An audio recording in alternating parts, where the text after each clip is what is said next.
É uma apresentação, em princípio, para estudiosos da literatura e da crítica literária, mas que, na verdade, atinge um público leitor bem mais amplo, um público interessado em maneiras singulares de tratar a linguagem.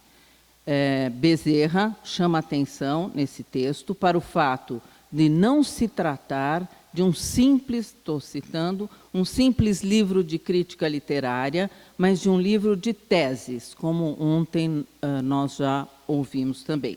Tese a respeito do romance polifônico, da dialogia, da carnavalização da literatura, de gêneros literários e sua transformação na obra de Dostoiévski. Além disso, ele deixa claro que essas teses só podem ser assim concebidas graças às obras de Dostoiévski, assentando-se, aspas, sobre um fundo mais amplo de abrangência multidisciplinar, que é o problema do diálogo, também tratado ontem aqui, como fundamento do pensamento criativo e da própria criação. E, a partir daí, acontece uma síntese precisa de todos esses aspectos, aguçando os interesses do leitor e antecipando e conduzindo a leitura, como é a característica de um paratexto, né, desse tipo de paratexto. Esse texto emoldurador, pela sua força esclarecedora e pela sua capacidade de apontar para as principais questões tratadas em Problemas da Poética, vai se reproduzir, enquanto orelha, em todas as demais edições, sem o título da primeira, mas com a assinatura do tradutor, caracterizando, juntamente com a tradução, o que nós estamos chamando aqui de um sujeito emoldurador, como define Bakhtin. A segunda edição, revista, é de 97, né? Revista pelo próprio tradutor, o Paulo, né? Então, digamos que é a mesma tradução, mais uma tradução, já uma retradução, ele revendo, e já temos aí notas, não só a tradução, então, notas e prefácio de Bezerra, que já trabalhava na USP e na Federal Fluminense. Então, tendo a mesma fonte, mas aí nessa edição eles não dão a data dessa fonte que eu mencionei anteriormente, e naquele momento o tradutor Paulo Bezerra já havia defendido suas 3 teses, todas ligadas aos estudos bakhtinianos. O mestrado em 82, Carnavalização, História e Incidente em Antares. Tá certo? Tá. Doutorado em 89, A Gênese do Romance na Teoria de Mikhail Bakhtin. Livre docência em 97, Bobok, de Dostoiévski, Polêmica e Dialogismo, e já estava atuando, portanto, como professor e pesquisador em 2 grandes universidades brasileiras, como eu já mencionei, e, portanto, trabalhando fortemente pelos estudos russos, né, Bakhtin, Dostoiévski, etc., na pesquisa, em disciplinas, em projetos, né, todos centrados em temas voltados para estudos russos, língua e literatura, que ele trabalha, Bakhtin, Dostoiévski, dialogismo e polifonia no romance, literatura e vida cultural, carnaval e carnavalização na literatura, teoria da literatura brasileira e tradução. No prefácio, então, nesse prefácio que nós temos nessa segunda edição, prefácio à segunda edição brasileira, esse é um alentado prefácio de 8 páginas, né? A condição de pesquisador e tradutor bakhtiniano de Paulo Bezerra se afirma fortemente. Ele explica que essa segunda edição é resultado de uma cuidadosa revisão da primeira, visando, aspas, corrigir algumas imprecisões, e ele apresenta a razão que motivou a retradução, aspas, tornar o texto conceitualmente mais preciso, contribuindo para uma melhor apreensão das reflexões teóricas de Bakhtin pelo leitor brasileiro. Então, essa constituição do pesquisador, do tradutor como pesquisador, que eu destaco aqui. E, na sequência, depois de explicar isso, Ele explica que o texto-fonte em russo foi restaurado em sua íntegra, que houve uma substituição de termos, sempre visando o rigor teórico, e também de alguns títulos, que ele foi substituindo títulos de capítulos. Dá como exemplo, dentre outros, ele dá vários exemplos, eu vou destacar aqui, o gênero cômico sério, que ele substituiu por sério cômico, com base na teoria do carnaval e da carnavalização de Bakhtin. Então, não é uma questão só tradutória, mas ele tem em vista realmente a teoria bakhtiniana. No item seguinte, eu posso errar os slides, não. No item seguinte, uma teoria revolucionária que ocupa o restante do ensaio, Bezerra inicialmente situa o estado da arte dos estudos bakhtinianos brasileiros, uma característica do Paulo também fazer isso, no momento dessa segunda edição, afirmando a consagração do nome de Bakhtin nos meios universitários, incluindo traduções, vários livros de estudos, dissertações e teses, justificadas pela afirmação de que Bakhtin é hoje estudado, ele dizia, em praticamente todos os cursos de pós-graduação em literatura brasileira, teoria literária e linguística, o que torna seus livros bibliografia obrigatória na nossa vida acadêmica. Paulo afirma, que os estudos bakhtinianos foram ampliados para além dos domínios da literatura, alcançando a linguística, a antropologia, a filosofia e história, dando como exemplo dessa realidade o colóquio primeiro que eu fiz referência, colóquio 100 anos de Bakhtin. E compõe ainda esse panorama que ele vai traçando a referência, como não podia deixar de ser, dos artigos de Boris Schneiderman, do aprofundamento do Boris na obra bakhtiniana, assim como as contribuições dele mesmo, Paulo Bezerra, e aí ele fala, né, que ele traduziu, que ele trabalhou nas teses, que ele faz comparações entre a literatura russa e a literatura brasileira. Né? E que, no fundo, ele vem, e é verdade, estudando de forma sistemática o acervo teórico bakhtiniano. Na sequência, o prefaciador realiza uma avaliação de problemas da poética de Dostoiévski. Vamos lembrar que essa é a segunda tradução que nós, brasileiros, ainda tínhamos um contato muito recente com o trabalho de Bakhtin. Então, ele realiza uma avaliação, começando pelo fato de a obra revelar, aspas, um autor que se caracteriza pelo mais absoluto destemor teórico, especialmente no que diz respeito, abro aspas de novo, à maneira ousada e inusitada com que Bakhtin discute a função do autor na obra de Dostoiévski, desconcertando o leitor de formação teórica mais ou menos tradicional pela absoluta novidade que ele traz ao relativizar, até certo ponto, a posição do autor no romance polifônico criado por Dostoiévski. Então, é esse o tema para o qual que nós vimos também ontem em algumas falas, para o qual ele vai chamar atenção.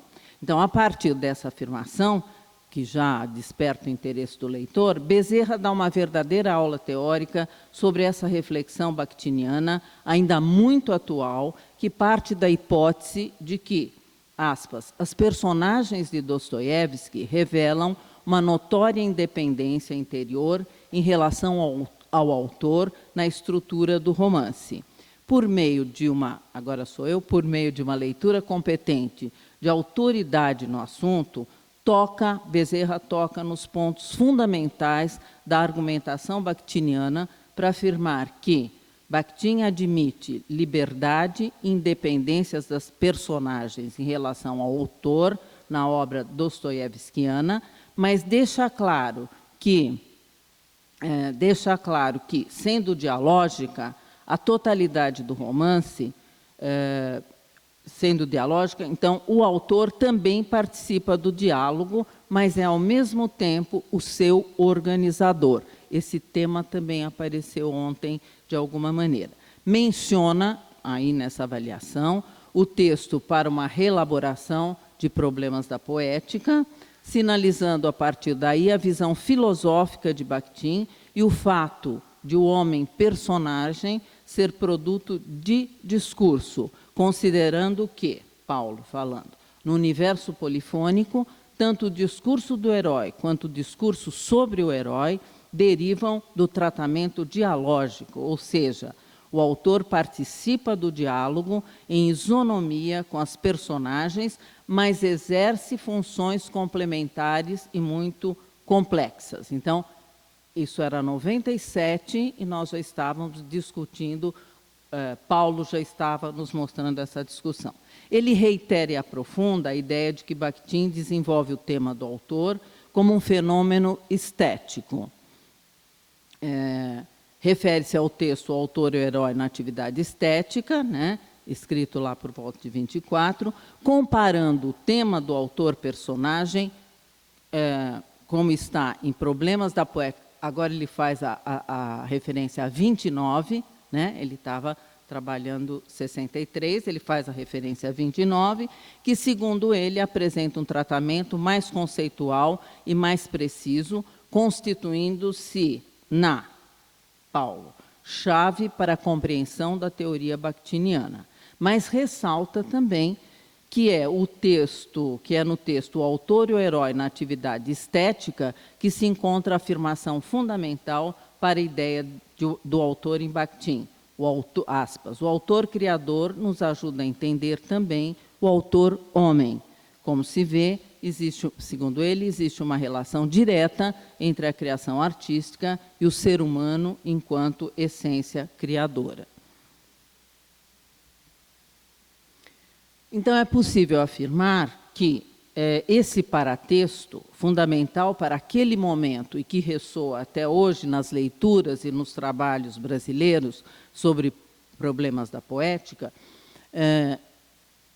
aprofundando aspectos fundamentais sobre o pensamento bakhtiniano, né, desenvolvido aí nessa obra, em consonância com os outros textos, então, especialmente no que diz respeito à reflexão filosófico-artística dentro do tema autor-personagem. Mas, se o olho desse prefaciador se volta para o diferencial teórico representado pela obra de Bakhtin, o outro olho, um olho voltado para isso, o outro mapeia a diversificada recepção brasileira do pensador russo, incluindo de forma crítica e irônica a recepção brasileira que lia Bakhtin como pós-moderno e acreditava na morte do autor. Isso é bem Paulo Bezerra, ele continua implicado com esse aspecto.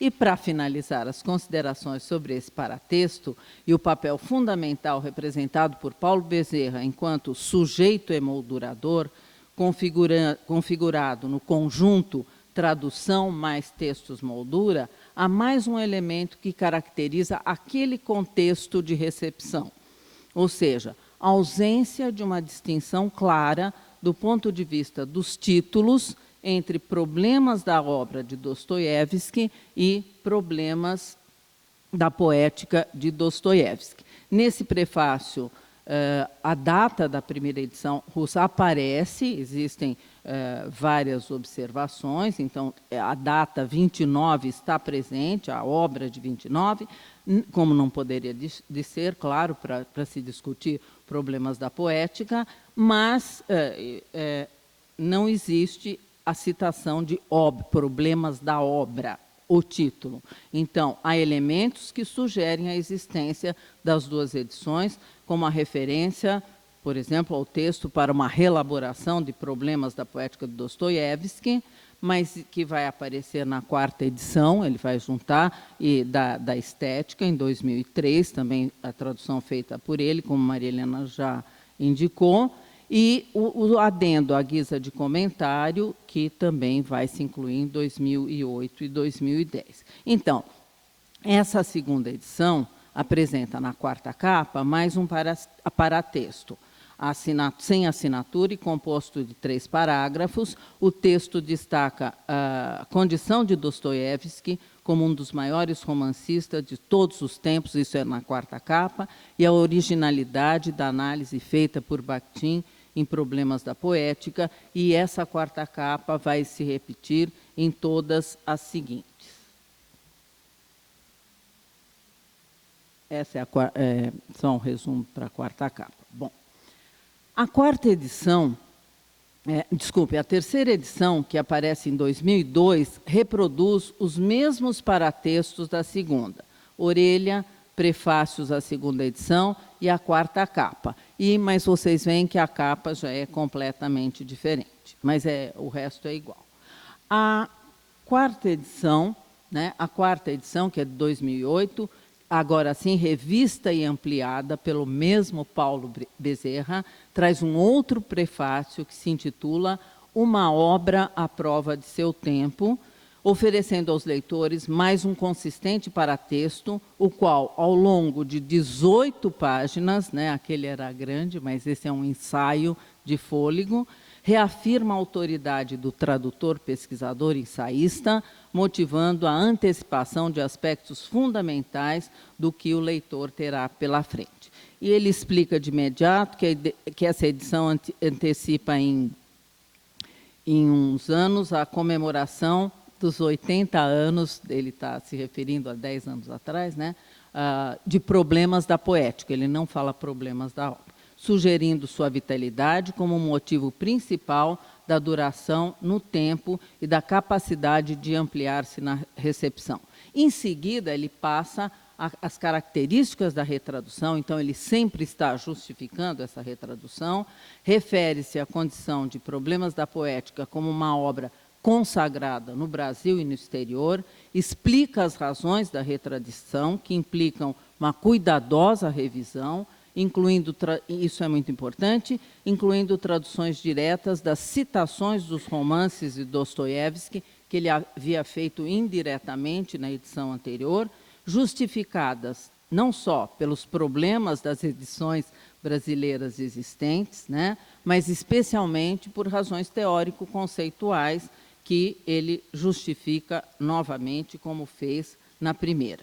E vai nos informar que essa nova edição vem encorpada com 2 textos essenciais, escritos, então, dos escritos de Bakhtin de 61, a respeito de Problemas da Poeta Dostoiévski, então, que ele intitulou Problemas da Poética à guisa de comentário e esboços da reformulação de Problemas da Poética, já presentes em Estética da Criação Verbal, e que, segundo Bezerra, ampliam e tornam mais precisos os conceitos de dialogismo, monologismo, polifonia, relação autor-personagem, relação eu-outro, inacabamento, que também discutimos ontem, dentre outros temas.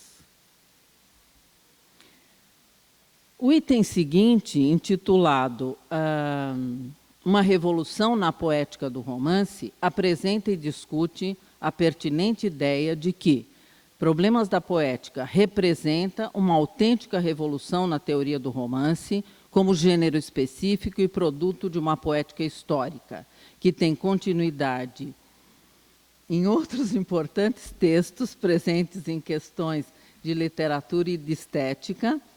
Além de explicitar esse aspecto em profundidade, ele destaca a valorização e a potência dos elementos carnavalescos do gênero sério-cômico, trazendo, inclusive, para escritores brasileiros. No item seguinte, na sequência, dialogismo e polifonia, retoma a maneira como Bakhtin discute a função do autor na obra, mas aí já inserindo nessa perspectiva de dialogismo e polifonia. Agora já estou resumindo, porque já estou pressionada, No item seguinte, a Bakhtin, o que é de Bakhtin, é exatamente o momento em que aí nós já estamos nos anos 2000, a gente insistia que dialogismo e intertextualidade não são a mesma coisa. 1. 2, que intertextualidade não está nos textos de Bakhtin. Então, o que ele faz nessa? Eu estou resumindo. O que ele faz? É longo, ele põe 10 páginas para falar disso. Ele vai mostrar que ela é a primeira, ele vai mostrar tudo, ele vai dar a Kristeva o que é de Kristeva, mas ele vai dizer que dialogismo, né, que ele vai fazer falar a verdade, um texto demolidor.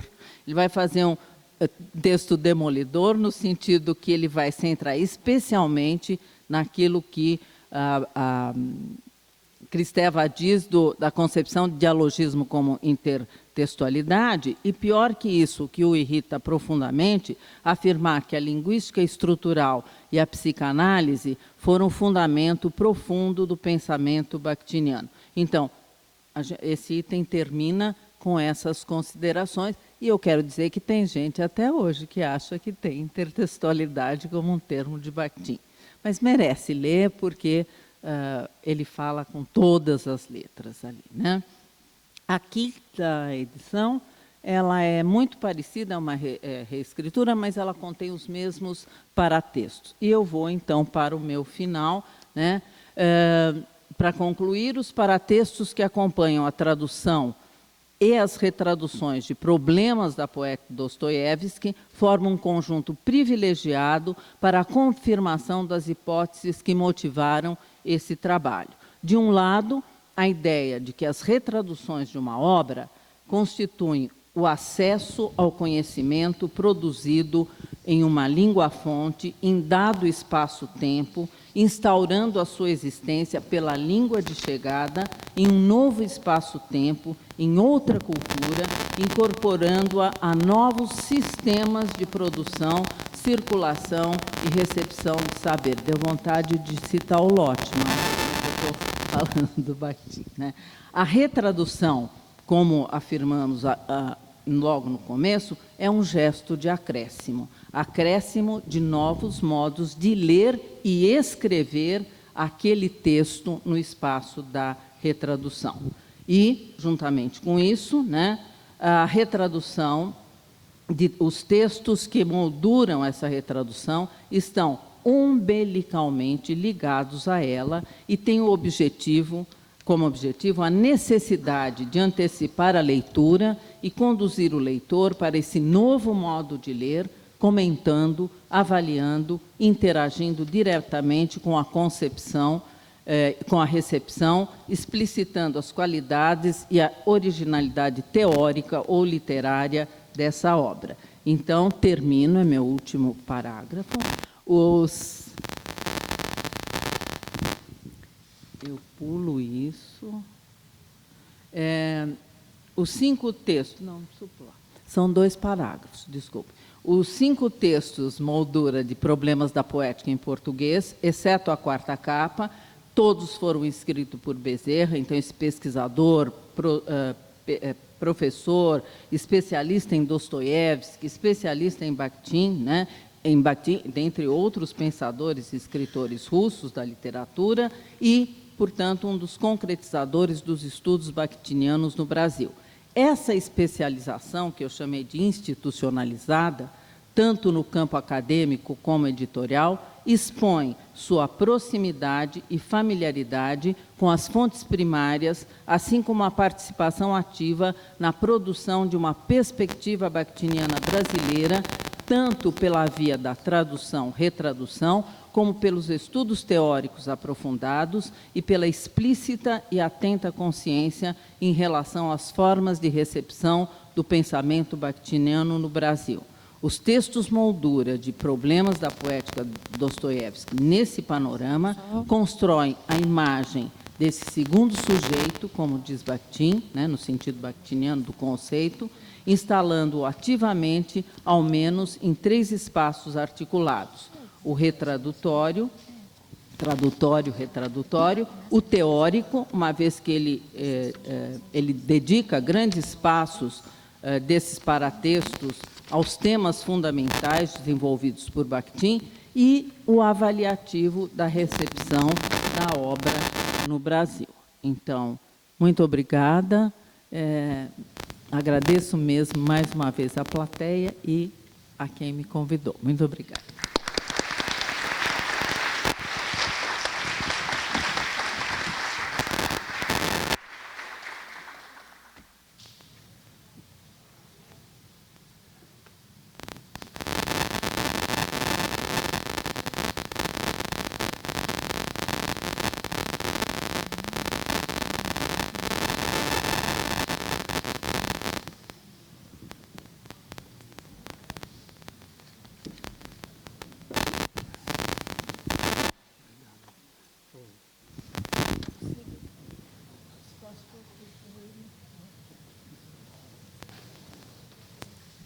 Bem, nós agradecemos muito aí a exposição da professora Beth Bright, que nos deu uma visão ampla da recepção do pensamento bakhtiniano no Brasil, não é? E nós não temos muito tempo para debate. Eu acredito que, ampliando um pouquinho aí, até às 11 horas, acho que dão umas 2 perguntas, tá certo? Então, quem é que poderia... Quem tem alguma questão? Ali começamos o Rodolfo.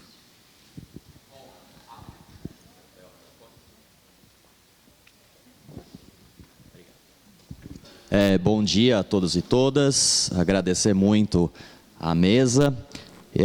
Eu faria uma pergunta específica ao professor, particularmente, daí pediria a gentileza da Sheila traduzir a pergunta. Particularmente, eu não tive acesso ao Problemas da Obra do Dostoiévski, só li a edição de 63. Eu gostaria de perguntar ao senhor, numa visão do chamado conjunto do pensamento do círculo bakhtiniano, ou de diversas formulações de Voloshinov, Medvedev e Bakhtin, quais das obras, a edição de 29 ou a edição de 63, estariam mais próximas desses conjuntos? Resumidamente, a pergunta é: a edição de 63 estaria mais próxima dos textos de Voloshinov e Medvedev ou a edição de 29?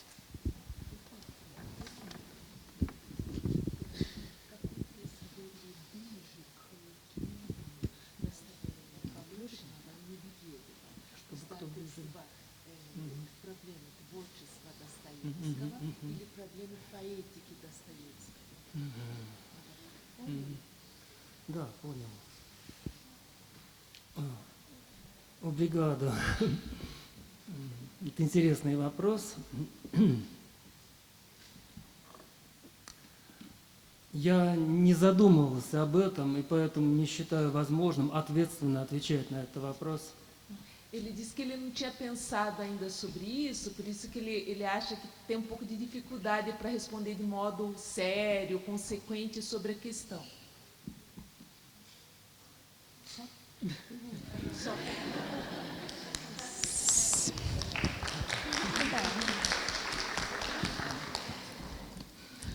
Gente, só um minutinho, uma pausa só. Quem não assinou a lista que está credenciado pode assinar. E, ao final, eu vou lembrar, porque muita gente sai na hora das perguntas, que quem estava na sessão de comunicação na sala 264 vai ser na 165. Está bem? Houve uma troca. Pois não, agora quem mais perguntas?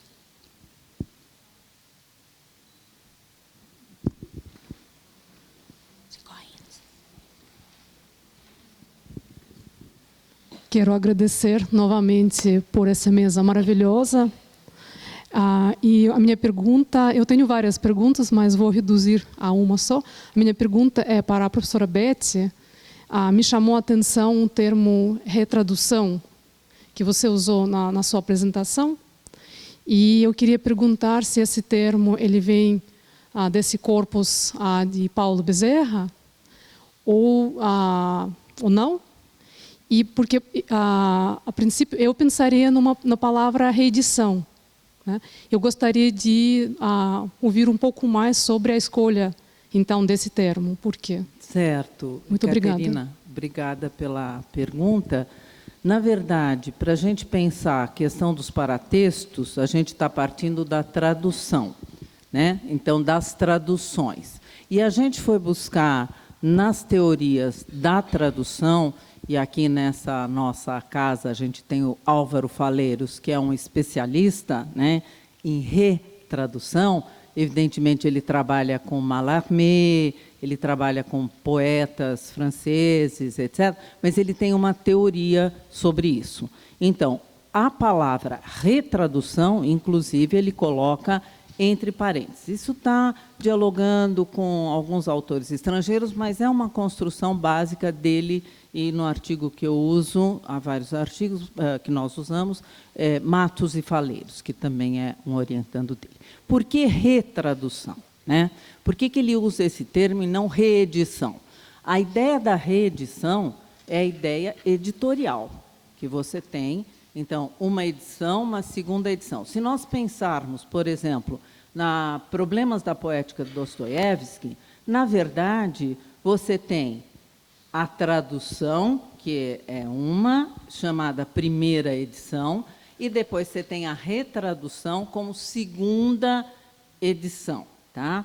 Acontece que não é apenas uma segunda edição. Hoje se chama reimpressão, mas isso é um problema econômico que a gente não vai discutir. A editora não precisa pagar pelas reimpressões ou coisa assim.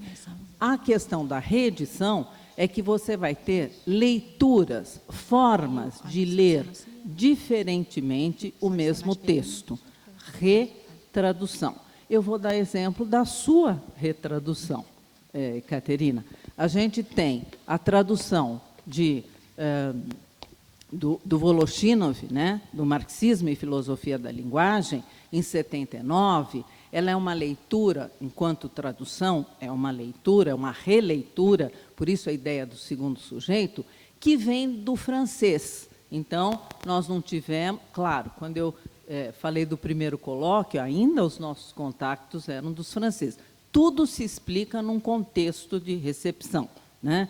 Então, em 79, a tradução é feita do francês, e aquilo que havia de ausência de textos no francês, que depois Todorov vai apontar, também há na própria edição brasileira de 79 de Marxismo e Filosofia da Linguagem. E você tem quem como paratextos nessa leitura, que eu diria que é uma leitura terceirizada, porque ela vem do francês. Não há nada de pejorativo no que eu estou falando, apenas para responder a sua questão teórica, né?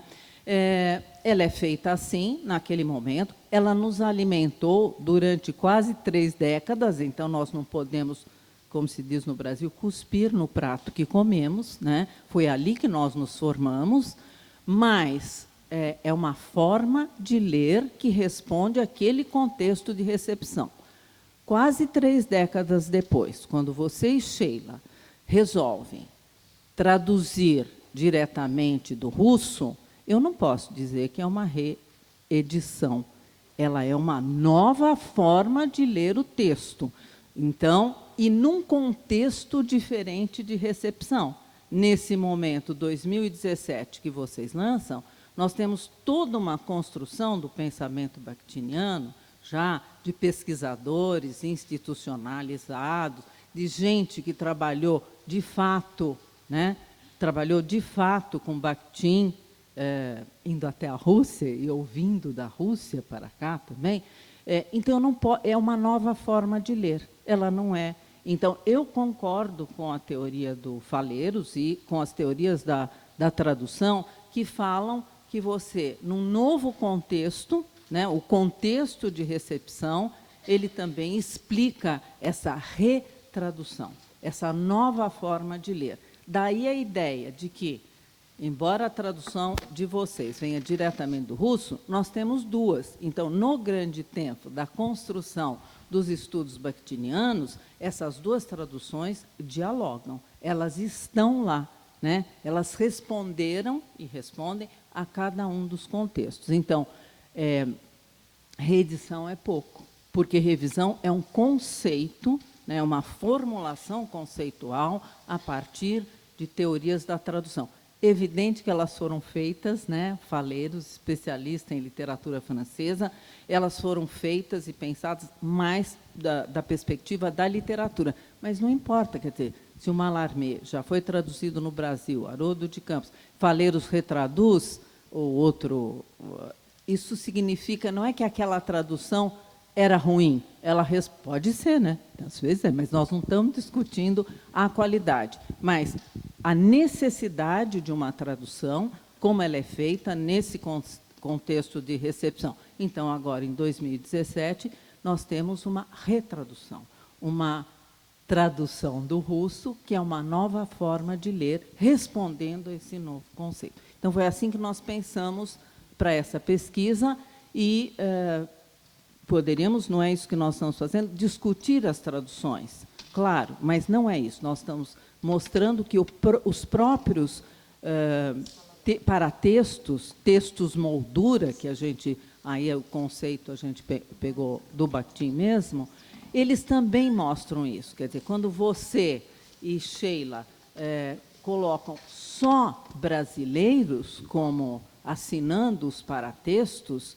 isso é um momento de concretização e resistência dos estudos brasileiros, porque lá, em 79, muito bem colocados, mas era o contexto de 79, tinha ninguém para fazer paratexto? Pergunta, mas quem aparece? Jacobson e Agueló, que são os dois pesquisadores conhecidos dos brasileiros, autoridade, e que, então, foram colocados transcritos diretamente do francês. Então, eu acho que é um conceito que a gente pode discutir, mas eu posso responder que nova edição é muito pouco do ponto de vista teórico. Sérgio.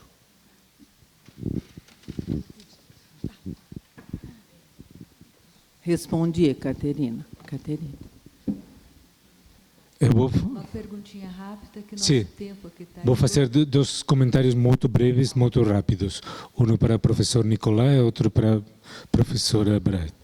O primeiro é, só felicitar a professora Bright para a sua exposição. Acredito que é muito importante destacar o papel nas culturas dos mediadores. Sou muito contente de ver que no Brasil a gente é consciente do papel crucial dos mediadores. Gostei muito de ouvir ontem a homenagem a Boris Schneiderman, hoje a homenagem a Paulo, porque estes tradutores não são só tradutores, mas acrescem a cultura do país com o seu trabalho. Parabéns para vocês que são conscientes do rol do tradutor, pesquisador.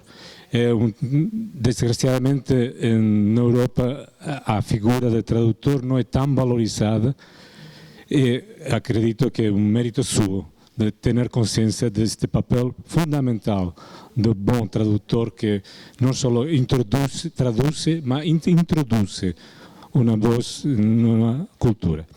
Este primeiro comentário, сейчас я буду общаться с мой коллега Николай на русском, потому что мне трудно с ними общаться на португальском. Николай, я очень благодарен за ваш доклад, это был потрясающий. А я считаю, это очень важно, что вы подчеркнули вот этот разговор с Бочаровым, потому что это дает ключевые информации, чтобы понимать, как Бахтин писал, а то, что он писал, а то, что он не смог писать, а то, что он хотел писать, вы это все очень хорошо объяснили. Разница между цензурой, автоцензурой тоже была очень важна, чтобы люди поняли, какие процессы происходили во время творения первой книги. Я хотел только добавить очень быстрое и маленькие замечания. Наверное, во время сочетания первой книги Бахтин имел в виду два разных читателя. Те, которые будут судить, допустим, партийный читатель, короче говоря, а те, которые близки сам Бахтин, которые могли с полусловом догадать, о чем идет речь, когда он не может откровенно говорить. Вы согласны с этой возможностью? Это интересная постановка вопроса, но я все-таки думаю, что у Бахтина в данном случае не было двойного дна.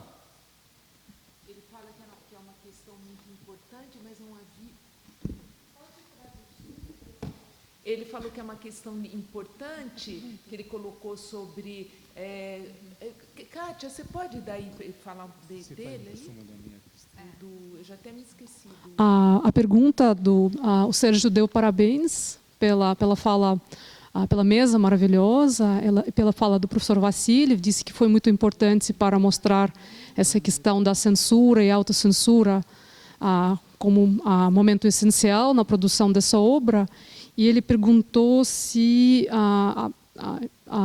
daria para pensar que esse livro de Bachtin teria dois leitores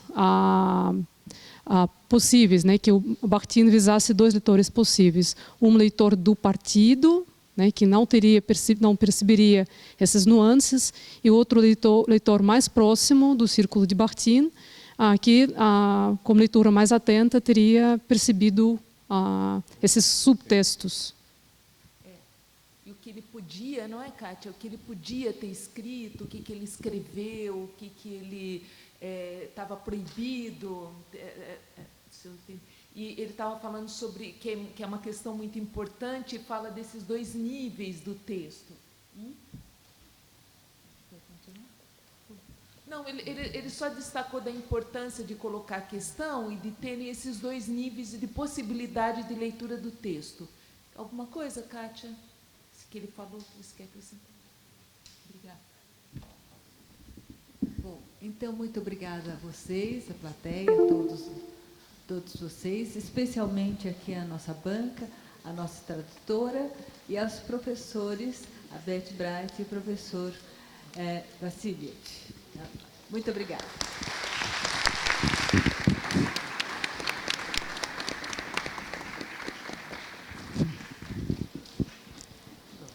Então, a gente encerra, não é? E lembra